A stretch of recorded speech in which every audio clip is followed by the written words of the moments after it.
എനിക്ക് കുറച്ച് വെള്ളം കുടിച്ചാൽ കൊള്ളാമെന്ന് തോന്നുന്നുണ്ട്. ആ അളിയാ, നിന്റെ തോന്നൽ എന്തായാലും നല്ലത് തന്നെയാ. നീ വെള്ളം കുടിക്കാൻ പോകുമ്പോ എനിക്ക് കിച്ചണിൽ നിന്ന് എന്തെങ്കിലും കഴിക്കാൻ എടുത്തോണ്ട് വാ. വിശപ്പ് തുടങ്ങിയിട്ട് കുറെ നേരമായി. വിശപ്പ് എന്നെ കൊണ്ട് സഹിക്കാൻ പറ്റുന്നില്ലടാ. നീ വെള്ളം എടുക്കാൻ പോകുമ്പോഴേ ഈ പില്ല ഒന്ന് ശരിയാക്കി വെക്ക. കറക്റ്റായിട്ട് കഴുത്തിന് താഴെ തന്നെ വെക്കണം കേട്ടോ. കുറച്ചു നേരം കൊണ്ട് കഴുത്തിന് താഴെ ഒരു ചെറിയ വേദന. നാണമില്ലല്ലോ നിങ്ങൾക്ക്. ആരെ കണ്ടാലും ജോലി അങ്ങോട്ട് പറയും. ഹണി, നീ എഴുന്നേറ്റ് പതുക്കെ വെള്ളം കുടിക്കാൻ പോ. എന്നിട്ട് തിരിച്ചു വരുമ്പോ ഉണ്ടല്ലോ എന്റെ ഈ 2 കാലും മസാജ് ചെയ്തേര്. കുറെ ദിവസമായിട്ട് വല്ലാത്തൊരു വേദന. സംശയമുണ്ടോ? ഇല്ല, ഒരു സംശയവുമില്ല. എന്തിനാ കാല് മാത്രം ആക്കുന്നേ? ഞാൻ എഴുന്നേറ്റ് അകത്ത് പോയി ഒലക്കെടുത്തോട്ട് വന്ന് എല്ലാവർക്കും നാലെണ്ണം തരാം. അതോടെ നിങ്ങളുടെ ശരീരത്തിലെ പ്രശ്നങ്ങളെ മുഴുവനായിട്ടങ്ങ് തീർന്നോളും.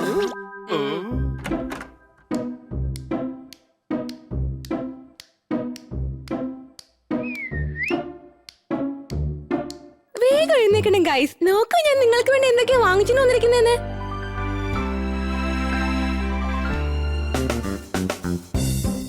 വേഗം എഴുന്നേൽക്ക്, നമുക്ക് മോർണിംഗ് വാക്കിന് പോകാനുള്ള സമയമായി.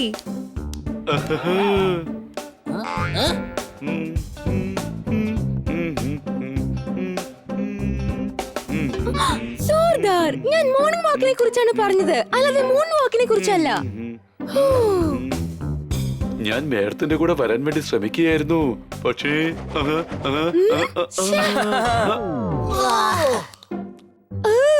നിങ്ങൾ ഈ വീട്ടിൽ കിടന്ന് തിന്നുറങ്ങി മടി കൂടിപ്പോയി. ഞാൻ എന്തായാലും ഇന്ന് തന്നെ നിങ്ങൾക്ക് വേണ്ടി ഒരു ജിം ട്രെയിനറിനെ റെഡിയാക്കാൻ പോവുകയാണ്.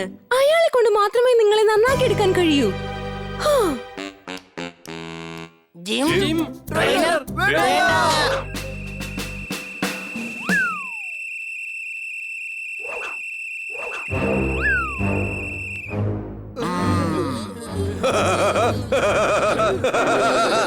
ഇൻസ്ട്രക്ടർ 1, പഠിക്കാനായി വന്നവർ 4.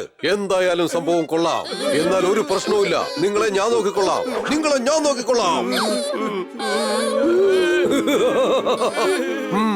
ഞാൻ എന്തു പറയുന്നുവോ അതുപോലെ നിങ്ങൾ ചെയ്തു കൊള്ളണം.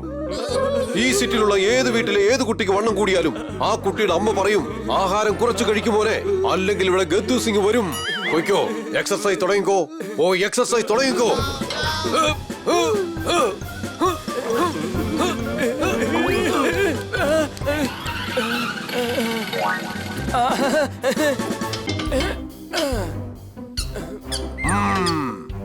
ഇത്രയും കുറഞ്ഞ വെയിറ്റ് നീ എന്തെടുക്കാൻ പോവാ?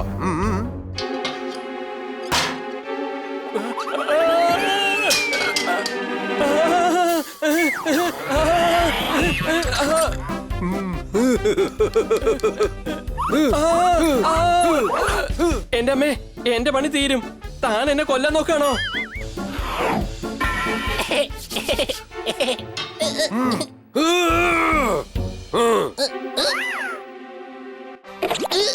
കൊച്ചളിയാ,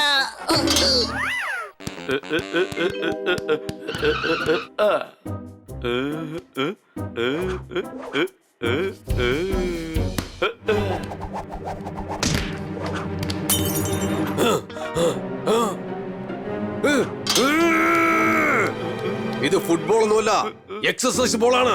ഇത് കളിക്കാനുള്ളതല്ല, ബോഡിയുടെ ഫ്ലെക്സിബിലിറ്റിക്ക് വേണ്ടിയാണ് യൂസ് ചെയ്യുന്നത്. മനസ്സിലായോ? എന്നാ ഇതുപോലെ ചെയ്യ്.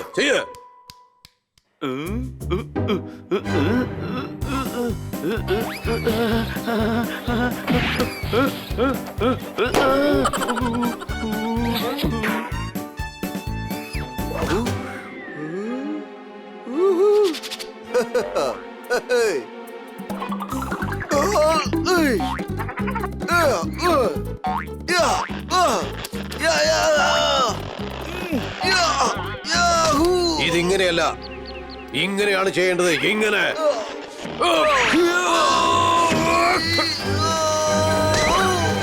പണി തീർന്നേ. ഇവൻ പരന്തത്തെ പഞ്ഞിക്കിടാൻ നോക്കുക. സംശയമുണ്ടോ? അളിയാ, ഇവിടെ ഇങ്ങനെ പോവാണെങ്കിൽ എവിടെ പോവാൻ? ഇവിടെ കിട്ടുന്ന ആഹാരം വേറെ എവിടെയെങ്കിലും കിട്ടുമോ? നമ്മൾ ഇവിടുന്ന് എവിടെ പോണെന്നാ നീ പറയുന്നേ? എന്റെ അളിയോ, ആ ബുദ്ധി കുറച്ചെങ്കിലും ഉപയോഗിക്കടാ. ഇവിടെ ഇങ്ങനെ പോവുകയാണെങ്കിൽ നമ്മുടെ പണി ഇവിടെ തന്നെ തീരും. എന്താ സംശയമുണ്ടോ? എന്റെ അടുത്തൊരു ഐഡിയ ഉണ്ട്. വേണ്ട പണി. മേഡം എങ്ങനെ ഈ കാര്യം അറിഞ്ഞാൽ? എടാ, നീ ടെൻഷൻ അടിക്കണ്ട. മേഡം ഒന്നും അറിയാൻ പോകുന്നില്ല. ഒന്നും അറിയില്ല. നിന്റെ പ്ലാൻ തീർച്ചയായിട്ടും വർക്കൗട്ട് ആവുമല്ലോ അല്ലേ? പൊളിയാണെങ്കിൽ ഇൻസ്പെക്ടറെ കുറിച്ച് മാത്രം ഒന്ന് ഓർത്തോ. അവൻ നമ്മുടെ ഫോട്ടോ എടുത്ത് അതിലൊരു മാല ഇട്ട് വയ്ക്കും. ഒന്നും സംഭവിക്കില്ലടാ. പക്ഷെ പ്ലാനിന് മുമ്പ് നമുക്ക് ചില കാര്യങ്ങൾ ചെയ്യാനുണ്ട്. എന്താ എന്താ ചെയ്യാനുള്ളത്? ഐഡിയ.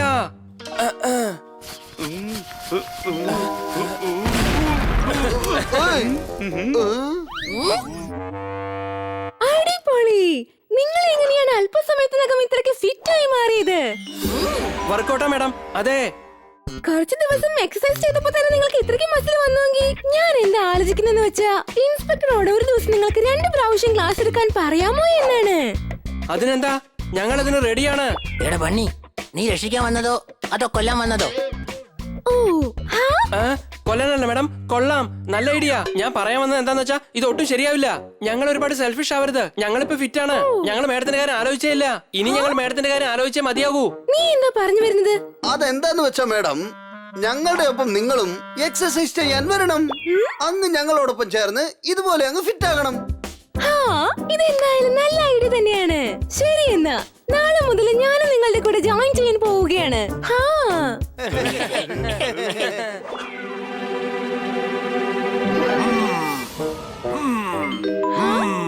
Very nice. ഇത് വളരെ നല്ല കാര്യമാണ്. ഇതിനു വേണ്ടി തന്നെയാണ് ഞാനും വെയിറ്റ് ചെയ്തത്. Oh yes. എന്നാൽ ശരി, ഞാൻ ആദ്യം നിങ്ങൾക്ക് ഫ്ലോർ എക്സർസൈസ് പറഞ്ഞു തരാം. 1 2 1 2 1 2 1 2 1 2 1 2 1 2 1 2 1 2 1. സാറേ, ഞങ്ങളുടെ ഓണർ നിങ്ങളെ ചെക്ക് ചെയ്യാണ്. ഞങ്ങളോട് നിങ്ങൾ എത്ര സ്ട്രിക്റ്റ് ആണെന്ന് അറിയാനാ. ഞങ്ങളോട് ദേഷ്യം കാണിക്ക്. കുറച്ച് സ്ട്രിക്റ്റ് ആകെ, എങ്കിൽ മാത്രമേ സാറിന് പാസ്സാവാൻ പറ്റുള്ളൂ. ഒരു പക്ഷെ ഫെയിൽ ആയാൽ ഞങ്ങളുടെ മാഡം നിങ്ങളെ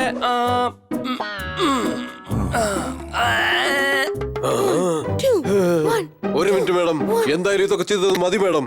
അടുത്തതായിട്ട് എക്സസൈസ് എന്താണെന്ന് വിശദമായിട്ട് ഞാൻ നിങ്ങൾക്ക് പറഞ്ഞു തരാം. No ifs, no buts, keep your mouth shut. ഞാൻ എന്ത് പറയുന്നുവോ അതുപോലെ ചെയ്തേ മതിയാവൂ. ഇനി ഓട്ടത്തിനുള്ള സമയമാണ്. ഓട് ഓട് ഓട്.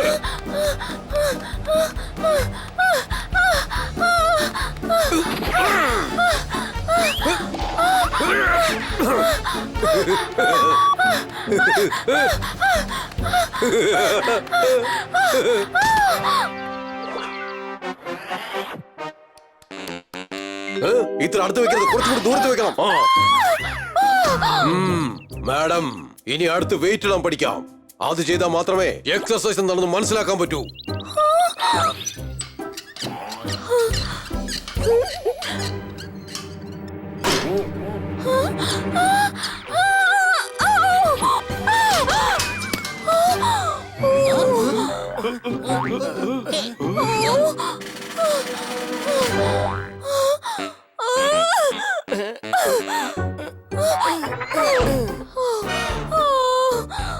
എന്താ ഇത്, ഇത്രയും ചെയ്തപ്പോഴേക്കും തളർന്നോ?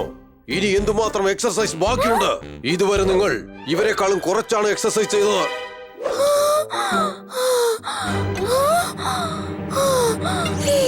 അങ്ങനെയാണെങ്കിൽ നിങ്ങൾ ദിവസവും ഇവർക്കൊക്കെ ഇതുപോലെ ഹാർഡ് എക്സസൈസ് ആണ് പറഞ്ഞു കൊടുക്കുന്നത്?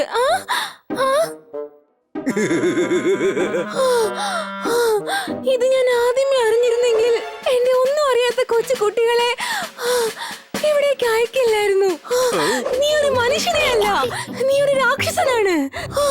പക്ഷെ ഞാൻ ഇനി നിന്റെ വാ തുറന്ന ഒരു അക്ഷരം വേണ്ടി പോകരുത്. വരൂ കുട്ടികളെ, നമുക്കൊന്ന് പോകാം. വരൂ. അയ്യോ മാഡം, മാഡം അങ്ങോട്ടേ പോന്നേ. മാഡം ഒന്ന് നിൽക്കൂ. ഇതെല്ലാം തന്നെ ഇവർ പറഞ്ഞതുകൊണ്ടാണ് ഞാൻ ചെയ്തത്. മാഡം തിരിച്ചു വരണം, തിരിച്ചു വരണം. ഇതുപോലെ ഞാൻ ഒരിക്കലും ചെയ്യില്ല. Madam madam madam. ഇനി തനിച്ചിരുന്ന് താൻ തന്നെ തനിക്കങ്ങ് ട്രെയിനിങ് കൊടുക്കും, മനസ്സിലായോ?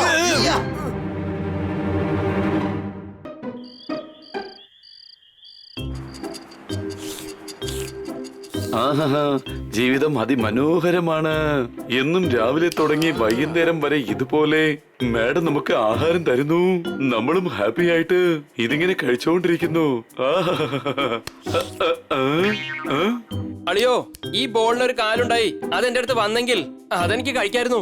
എത്ര നല്ല ഐഡിയ അല്ലേ? കൊച്ചളിയ, നീ വെള്ളം കുടിക്കാൻ വേണ്ടി എഴുന്നേക്കുമ്പോഴേ എനിക്ക് വേണ്ടി ഒരു പണി ചെയ്യാമോ? എടാ മിണ്ടാതിരി.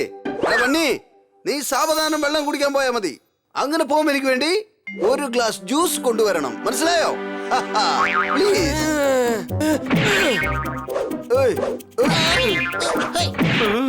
ഡാടാ മര്യാദയ്ക്ക് അവനവന്റെ പണി ചെയ്യേ. മേടങ്ങാനും കണ്ട വീണ്ടും ആ ഗദ്ദു സിംഗിന്റെ അടുത്ത് കൊണ്ടുപോയി വിടും. വേണ്ട